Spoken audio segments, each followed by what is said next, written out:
since the beginning of this crisis, after a few days, Washington's are talking about victories on the ground achieved by American forces. At the same time, the Iranian official says that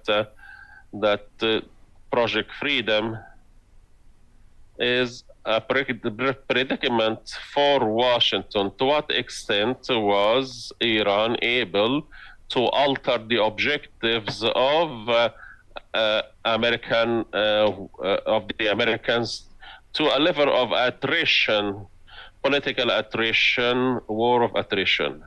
Well, the argument about the military defeat is very similar to what happened during the Vietnam War. Every night, the administration of Johnson would come to the American people. They would talk about casualty numbers. They would talk about the number of villages that had been taken over, the amount of machinery that had been destroyed.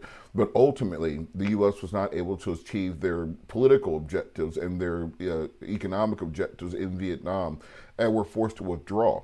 Similarly here, we have gone from the initial U.S. maximalist goals, which included regime change in Iran, the ending of the Iranian nuclear program, the destruction of their missile and drone program, as well as the dismantling of their proxy network, to now seemingly being, if President Trump can simply reopen the Strait of Hormuz, he'll declare victory and go home.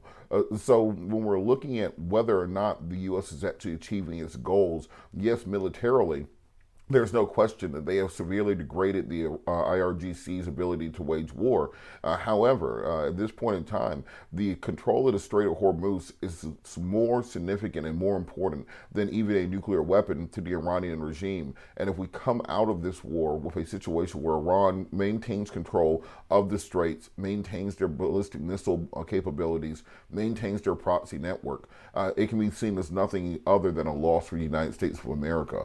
So when we're looking at the objectives of Operation Freedom, it's clear that the IRGC needs only to sink or attack one U.S. Navy vessel or one civilian shipping vessel in order to maintain the closure of the Straits of Hormuz.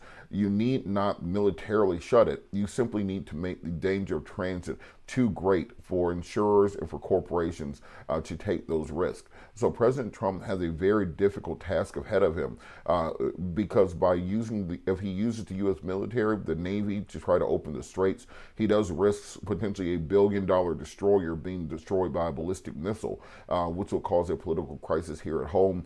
And you add to that there is a ticking clock for the Trump administration because we have the midterm elections coming in November, and currently nearly 70% of the American people oppose this war in Iran. So President Trump has put himself in a situation that will be difficult to extricate himself from.